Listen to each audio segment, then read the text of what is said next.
Assalamualaikum warahmatullahi wabarakatuh. Hari ini kita akan melanjutkan kuliah kita. Minggu lalu kita sudah membahas terkait dengan siklus pengeluaran kas. Siklus pengeluaran kas itu terdiri dari siklus pembelian persediaan dan siklus pembayaran utang.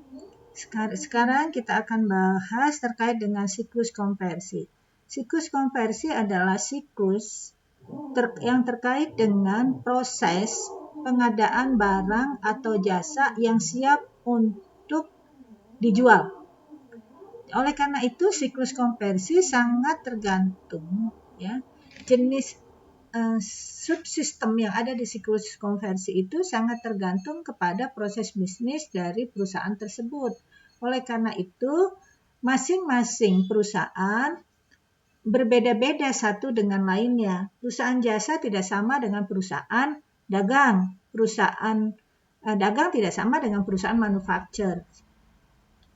Kalau kita lihat berdasarkan proses bisnis itu, maka kita bisa mengidentifikasi siklus konversi untuk perusahaan jasa misalnya hanya terdiri dari sistem penggajian dan sistem akuntansi biaya. Karena di dalam perusahaan jasa tidak ada proses pengadaan barang dagangan, tidak ada proses pengadaan barang baku, tidak ada proses produksi. Di dalam perusahaan jasa yang ada adalah sumber dayanya adalah manusia. Jadi yang dijual adalah jasa atau kemampuan dari manusianya, dari tenaga kerjanya. Oleh karena itu yang ada hanya ada sistem penggajian dan sistem akuntansi biaya. Kalau perusahaan itu perusahaan dagang, maka biasa proses bisnisnya dimulai dari pembelian persediaan. Oleh karena itu, siklus konversi terdiri dari dari sistem penggajian dan sistem persediaan. Karena biasa perusahaan dagang itu barang diperoleh melalui pembelian barang yang sudah jadi, yang siap untuk dijual, atau barang yang setengah jadi, tinggal finish good aja biasanya. Dan di sana hanya butuh tenaga kerja untuk mengkonversi dari barang yang tadi dibeli tadi menjadi barang yang tadi belum selesai Biasanya misalnya kalau perusahaannya itu adalah misalnya toko mebel misalnya, biasanya mereka itu beli mebel belum difilter, tinggal filter doang. Jadi yang di sini hanya ada untuk merubah tadi persediaan setengah jadi untuk dapat menjadi perusahaan jadi yang siap untuk dijual, dibutuhkan tenaga kerja dan tambahan biaya tidak langsung lainnya. Oleh karena itu perusahaan dagang itu siklus konversinya sistemnya terdiri dari penggajian dan sistem persediaan. Kalau perusahaan itu adalah perusahaan manufaktur, maka dia punya siklus yang rada panjang. Rada panjang. Biasa dimulai dari pembelian bahan baku, tenaga kerja, overhead diproses menjadi barang setengah jadi. Dari barang setengah jadi bisa langsung dijual atau diproses lagi menjadi barang jadi. Karena sistemnya panjang, maka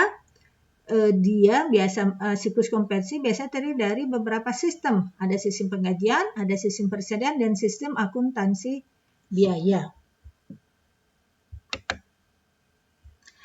Terkait dengan siklus konversi tadi, maka terdapat beberapa jenis transaksi di dalam siklus konversi tadi.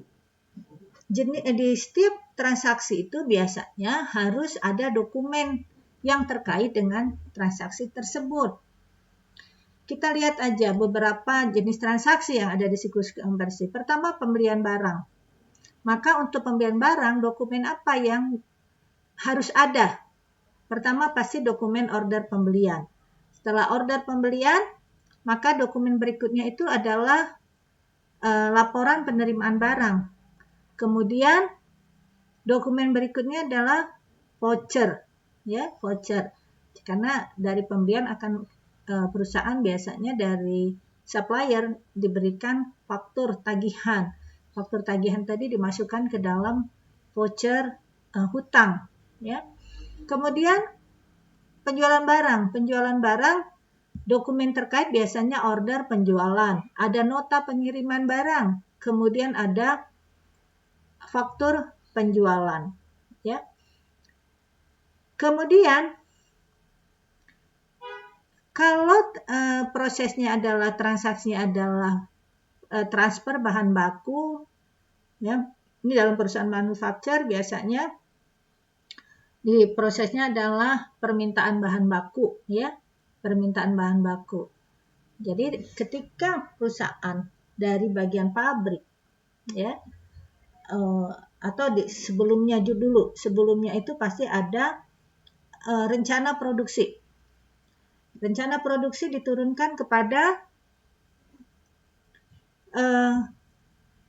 permintaan produksi, ya.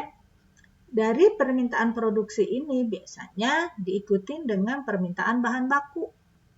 Jadi jenis transaksinya adalah transfer bahan baku dari gudang ke bagian produksi, maka dokumen yang terkaitnya adalah dokumen permintaan bahan baku. Kemudian untuk produksi dibutuhkan juga tenaga kerja, maka dokumennya adalah tiket kerja. Kemudian di dalam produksi dibutuhkan juga biaya overhead. Ya, biaya overhead. Kemudian setelah bahan baku diproses, jadilah barang setengah jadi. Barang setengah jadi akan diproduksi menjadi barang jadi. Di sana diperlukan lagi dokumen. Dokumen apa? Permintaan bahan baku, permintaan tenaga kerja, ya. Kemudian karena ada terkait dengan pegawai, maka ada proses sistem penggajian. Di dalam sistem penggajian ini dokumen terkait adalah kartu jam kerja dan otorisasi gaji. Di dalam proses konversi tadi, setelah kita pelajari ada masing-masing transaksi dan dokumennya, pasti ada dihasilkan laporan. Jadi harus diingat ya, bahwa sistem informasi akuntansi itu outputnya adalah laporan. Laporan itu ada dua, ada laporan keuangan, ada laporan manajerial. Laporan manajemen. Ya, laporan manajemen ini biasanya lebih khusus karena spesial dia untuk pihak internal, dia tidak dikonsumsi untuk eksternal. Yang untuk eksternal adalah laporan keuangan.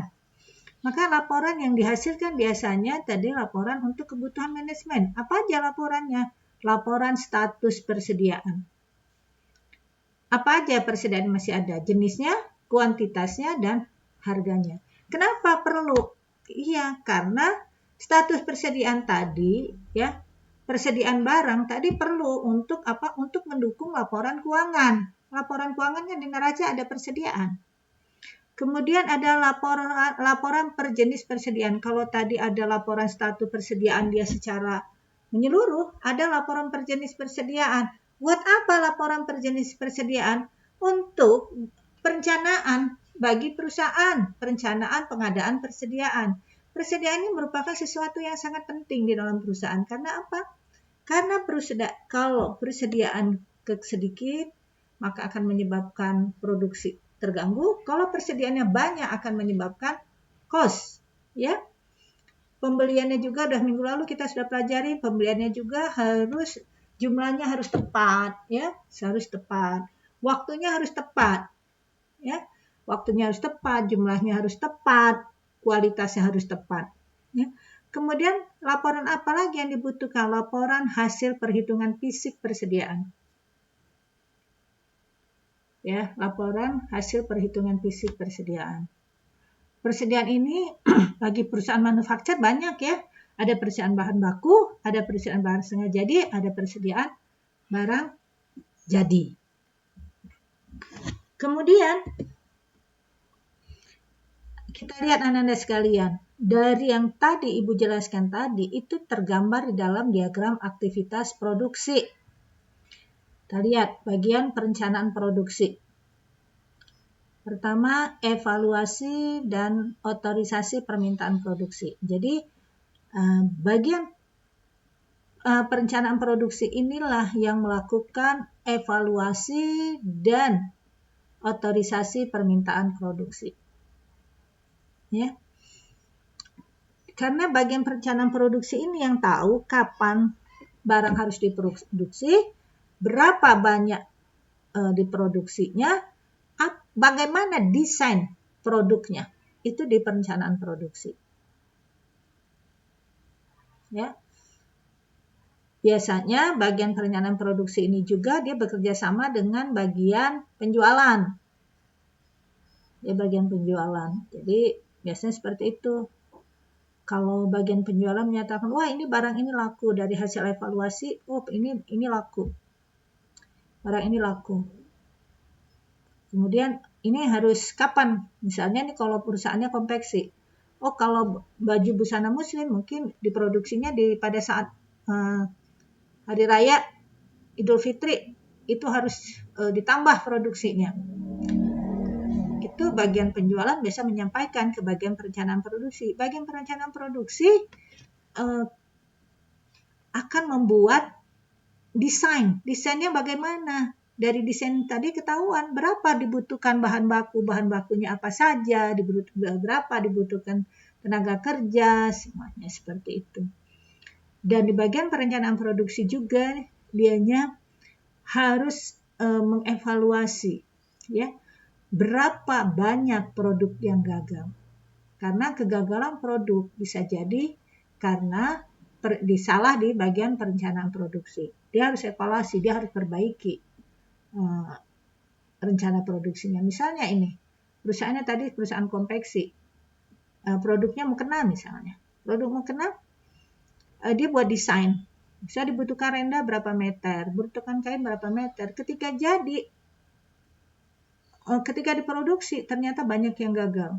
Dia juga menyelidiki kenapa gagal. Apakah karena kainnya yang nggak bagus, atau karena rendanya, atau karena tenaga kerjanya yang tidak kompeten. Itu semuanya ada di bagian perencanaan produksi. Kemudian dia membuat permintaan bahan baku dan membuat order produksi. Jadi di sini yang buat perencanaan produksi itu, yang meminta bahan baku itu adalah bagian perencanaan produksi. Ya. Kemudian nih Bill of Material, BOM itu pendekan dari Bill of Material. OP itu ada order produksi, ya, itu dokumennya. Nah, Anda lihat ya, di sini dipisahkan. Jadi kalau diagram aktivitas itu memisahkan antara aktivitas dengan dokumen yang dihasilkan, ya. Kemudian, jadi dokumen yang dihasilkan itu diberi tanda dengan titik-titik putus, ya, dari Bill of Material dan order produksi yang dia buat permintaan bahan baku dikirimkan ke bagian persediaan bahan baku. Di sini maaf ya, ini kayaknya nih tanda panahnya kurang. Jadi permintaan bahan baku dikirimkan ke bagian persediaan bahan baku. Kemudian persediaan bahan baku dari bagian persediaan baku mengirim bahan baku ke bagian produksi. Di samping itu juga bagian produksi menerima order produksi dari bagian perencanaan produksi. Jadi dia menerima order sekaligus juga dia menerima bahan bakunya.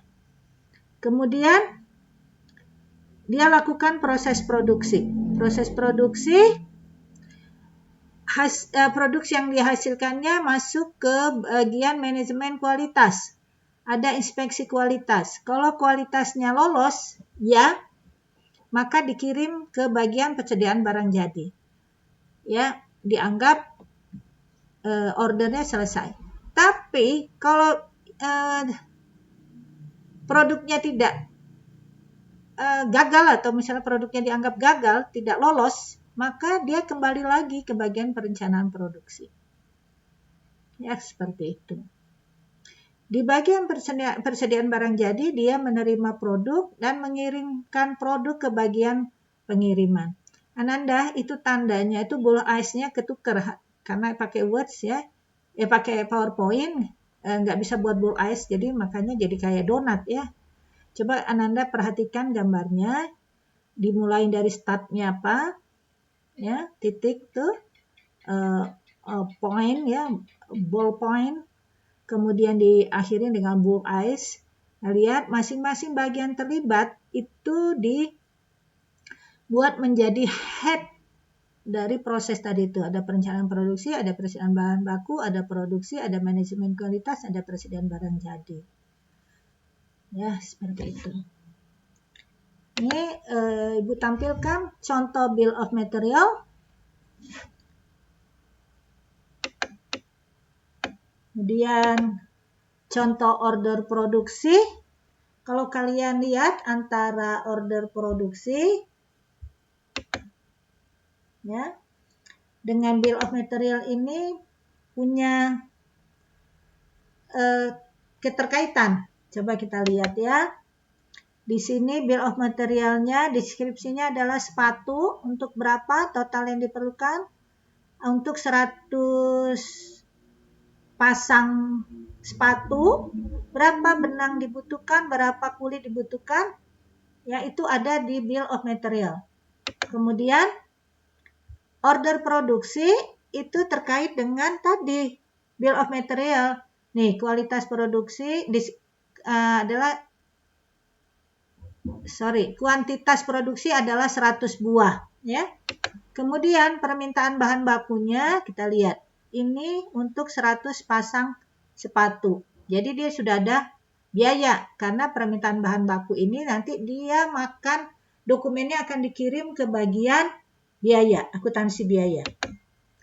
Ini kalau kita pakai persediaan sistem, kalau kita menggunakan sistem online, maka aplikasi persediaan ini akan real time. Jadi kita lihat di sini ya, ada dari mulai laporan penerimaan barang, ini dari ada permintaan pengadaan barang ke supplier, kita terima laporan penerimaan barang, kemudian divalidasi dan update, kemudian masuk ke file induk persediaan, kemudian ada transaksi persediaan, kemudian ada laporan kontrol, ada laporan pemesanan kembali, ada file ringkasan buku besar ya. Jadi ini sistem-sistem terkait dengan sistem persediaan. Ada tadi ini ada permintaan laporan penerimaan barang, ada laporan pengawasan persediaan, ada file induk persediaan, ada laporan pemesanan kembali, ada buku besar.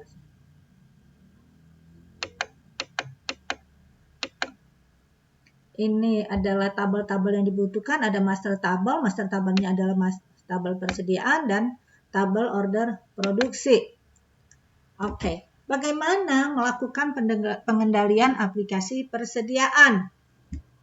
Ya, kalau tadi kita di atas bahas bagaimana proses secara manual, kemudian kita akan sekarang bahas bagaimana menggunakan computerized. Ya, Ananda sekalian, tadi digambar di atas tadi sudah tergambar bagaimana proses subsistem apa aja yang terkait dengan aplikasi persediaan. Tadi subsistem permintaan persediaan, sistem permintaan ulang kembali,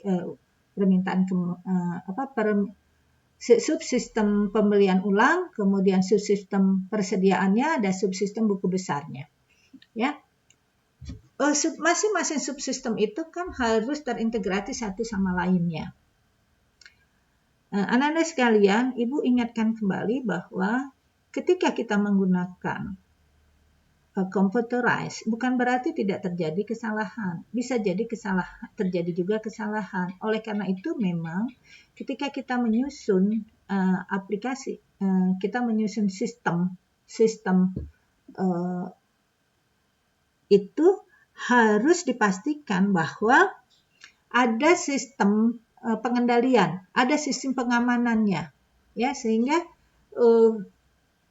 kesalahan error itu bisa terdeteksi dari awal. Karena beda dengan manual. Kalau manual salah bisa diperbaiki ya. Tadi misalnya ketahuan nih, oh ini jumlahnya belinya 10 dicatat 90 ketahuan, diperbaiki bisa. Tapi kalau sistem komputerized kan enggak ada catatannya. Yang ada adalah proses di sistem. Oleh karena itu, bagaimana untuk mengetahui kalau misalnya ada kesalahan? Misalnya belinya 10, terus bagian penerimaan barangnya nyatat 9. Maka di sana harus ada sistem warning memberitahu bahwa ini selisih. Jadi selisih itu harus bisa diketahui. Itu di mana? Ya di sistem itu. Di sistem itu didesain sedemikian rupa sehingga kesalahan itu bisa terdeteksi. Ya. Oke. Ini pengendalian aplikasi persalinan apa? Pertama dia pengendalian input. Ya, input. Ibu selalu katakan bahwa kualitas dari data itu tergantung kepada kualitas dari laporan itu tergantung kepada inputnya. Garbage in, garbage out. Kalau yang masuknya sampah, maka outputnya juga sampah. Oleh karena itu, input sangat penting. Harus diyakinkan bahwa data yang diinput itu harus sudah divalidasi dan diotorisasi. Data yang diotorisasi dan divalidasi itu baru bisa di-input. Oleh karena itu, maka input harus dilakukan apabila data itu sudah lengkap. Ada nomornya, ada kuantitasnya, ada nomor rekeningnya. Terus sudah dilakukan uji validasi. Ya. Kemudian pemrosesan. Ya. Ini harus diyakinkan bahwa berapa pemrosesan itu menghasilkan output yang akurat. Jadi kalau misalnya tadi input persediaan itu 10, ya, maka ketika outputnya juga tetap 10, nggak boleh jadi 9 atau nggak boleh jadi 11, ya. Jadi di dalam pemrosesan harus diyakinkan sekali bahwa pemrosesan sudah baik, sistemnya sudah bagus sehingga datanya akurat. Kemudian output, ya, output, ya, prosedur pengendalian adalah verifikasi untuk memastikan seluruh transaksi telah diproses. Jadi tadi kalau data yang masuk 10, ya, diproses, data outputnya juga harus 10. Ini harus diyakinkan. Jadi kenapa seperti ini? Apakah mungkin sistem komputerized tadi masuknya 9, di inputnya 9, tapi nanti waktu keluar jadi 10 atau jadi 8? Bisa jadi. Karena apa? Ketika kita input terus kita transfer data, ada terpotong. Mungkin jaringannya jelek, terpotong. Dilanjutkan kembali. Terpotong tadi baru terkirim 8. Kita lanjutkan kembali. Ternyata dia ngejumlah, bukan dia bukan ngulang dari awal atau melanjutkan yang 2-nya tadi yang belum terkirim, tapi enggak terulang lagi. Oleh karena itu makanya ada sistem, ya, sistem. Macam-macam sih sistemnya. Kadang-kadang bisa jadi didesain untuk ada konfirmasi. Apakah yang dikirim memang datanya 10? Ya, yang nerima nih 10 nih. Ada sistem konfirmasi kepada input. Ya, sehingga dipastikan bahwa seluruh input sudah masuk, sudah diproses dan outputnya adalah akurat. Kemudian kita lihat hubungan sistem produksi dengan sistem lainnya. Ya, ini sistem komputerized ada. Ini kita bisa lihat siklus pendapatan. Ya, siklus pendapatan itu kemarin kita sudah pelajarin terdiri dari order pelanggan, ya, order pelanggan order, terus kita bisa barang dikirim, ya, dikirim. Kemudian jadi siklus itu karena ada permintaan, ada order dari pelanggan, maka masuk ke sistem produksi. Ada order produksi. Kan dimulai dulu biasanya order pelanggan, baru order produksi. Kecuali barang perusahaan itu adalah mass product. Jadi perusahaan tidak berproduksi menunggu order, enggak. Tapi dia terus aja berproduksi. Jadi memang perusahaan itu membuat rencana produksi. Misalnya setahun 1.000 unit. Setiap bulan dia akan memproduksi sekitar 80 unit misalnya. Tidak ada pesanan, dia produksi terus. Kalau seperti itu, maka sistem produksinya tidak menunggu order pelanggan, ya. Tapi tadi dari perencanaan produksi memerintahkan ke bagian produksi. Jadi siklus pendapat ini, kalau ini kita berdasarkan order pelanggan. Jadi pertama siklus pendapatan. Siklus pendapatan itu ada order pelanggan. Order pelanggan masuk ke sistem produksi. Sistem produksi dia membuat produk jadi. Produk jadinya dimasuk ke siklus pendapatan. Ya. Dari sana karena dia harus produksi, dia butuh namanya dia mengorder. Order apa aja? Bahan baku, overhead, ya. Dan tenaga kerja. Kemudian dia masuk ke dalam siklus pengeluaran. Kemudian karena terkait dengan tenaga kerja, dia masuk ke sistem manajemen SDM. Kemudian sistem produksi tadi juga terkait dengan siklus buku besar dan pelaporan, karena di dalam produksi ada terkait dengan perhitungan harga pokok produksi. Outputnya apa? Outputnya adalah laporan manajemen. Nah, seperti itu.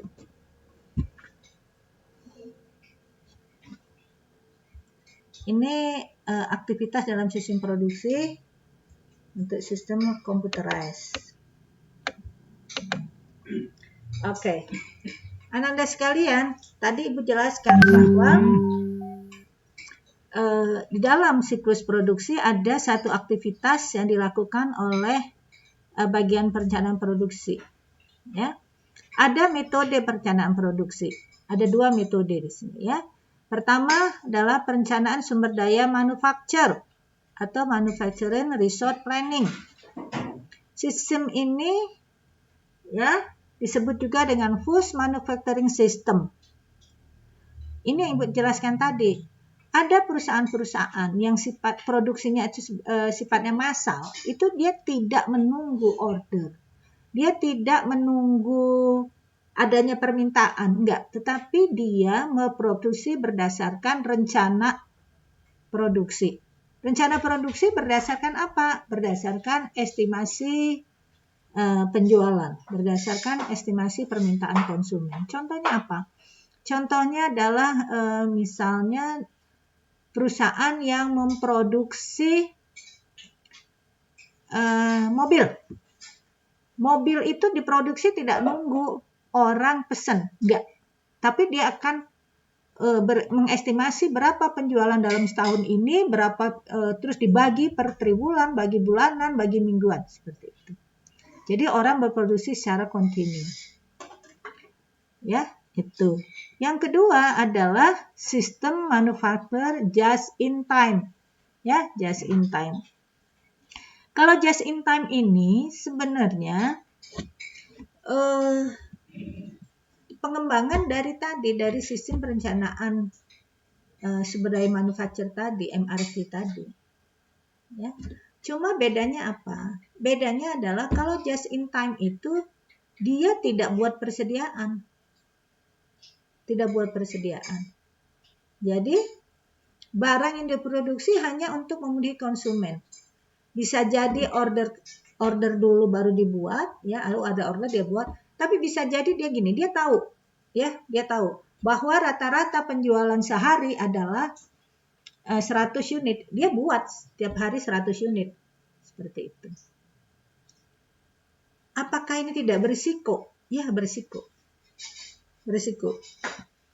Oleh karena itu, just in time hanya dapat dilakukan bila pertama, bahan baku untuk produksi itu lancar.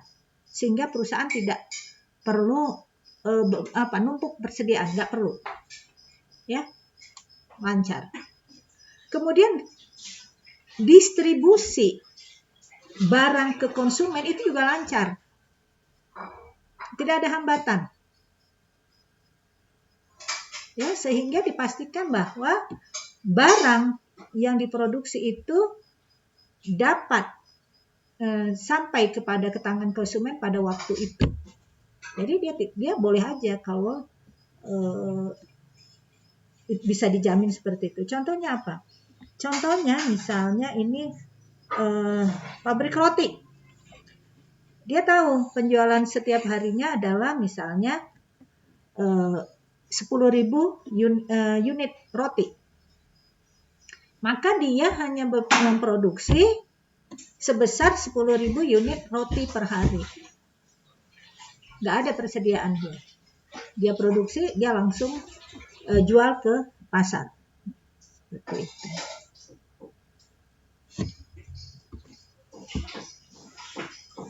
Kenapa orang pakai metode just in time? Metode just in time ini membuat biaya persediaan jadi murah. Perusahaan tidak perlu buat gudang, karena gitu perusahaan buat gudang, perusahaan nanti akan butuh pengaman, ya.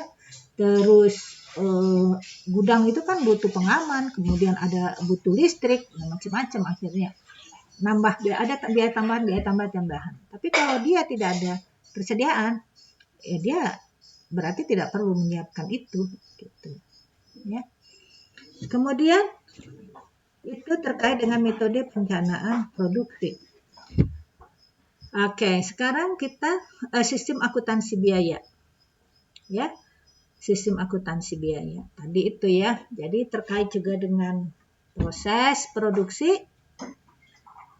maka sistem akuntansi biayanya disesuaikan dengan proses produksinya.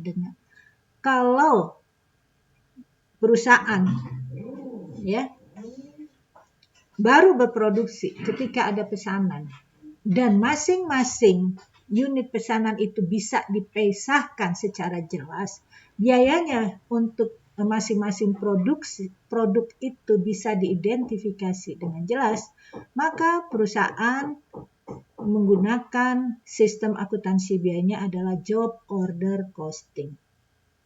Job order costing ini apa? Job order costing inilah sistem akuntansi biaya yang menghitung biaya per produk. Ya, menghitung biaya per produk atau menghitung biaya per sekali proses produk. Misalnya apa? Misalnya ini percetakan. Percetakan ada order untuk mencetak 1.000 unit Al-Quran misalnya. 1.000 unit Al-Quran yang modelnya adalah terjemah per kata. Misalnya seperti itu. Dengan misalnya ini kulit covernya seperti ini. Ya. Jadi perusahaan itu menghitung berapa biaya untuk sekali cetak tadi. Ya, sekali cetak tadi. Artinya bahwa perusahaan memang yakin bahwa biaya pencetakan itu dapat diidentifikasi secara jelas ke barangnya masing-masing. Baru boleh dipakai menggunakan sistem akuntansi biaya job order costing. Kalau proses costing itu tadi contohnya apa? Perusahaan konveksi. Dia muter terus aja ya, terus siklusnya. Dari mulai barang dibeli kain misalnya, terus dipotong, dijahit, jadi baju misalnya. Seperti itu terus. Sehingga tidak bisa diidentifikasi secara jelas biaya ke masing-masing produk. Nggak bisa. Ke masing-masing siklus produk nggak bisa. Jadi karena contohnya misalnya dia tenaga kerja. Tenaga kerjanya kan digajinya per bulan. Dia tenaga kerja tadi itu bisa buat baju untuk macam-macam. Ya. Macam-macam. Sehingga nggak bisa diidentifikasi berapa sih sebenarnya tenaga kerja untuk misalnya buat baju koko misalnya nggak bisa. Maka dia pakai proses costing. Oke, ini gambar ya, gambar terkait dengan proses siklus konversi. Ananda di sini kita lihat bahwa simbolnya ada simbol komputer, ada simbol manual, ya, karena memang perusahaan ini tidak semuanya sistem computerized, tapi ada yang sistemnya manual. Jadi lihat ya, ini dia pada kenyataannya ketika kita mendokumentasikan sebuah sistem, ya boleh kita mencampurkan antara sistem pendokumentasian satu jenis dokumen dengan dokumentasi yang lain, ya, seperti itu. Oleh karena itu, ketika kita mendokumentasi sebuah sistem, yang perlu diperhatikan bahwa orang dapat membaca dengan jelas sistem yang kita gambarkan tersebut. Ya. Kemudian menggambar dokumen ini merupakan seni, ya, seni. Oleh karena itu harus dihindarin garis yang ke kanan, ke kiri, ke atas, bolak-balik gitu. Karena apa? Karena itu akan menyulitkan orang membacanya. Seperti itu, ya. Kemudian anak-anak sekalian, tadi di dalam siklus ini, siklus konversi ada sistem manajemen sumber daya manusia. Kita akan bahas pada seksi berikutnya.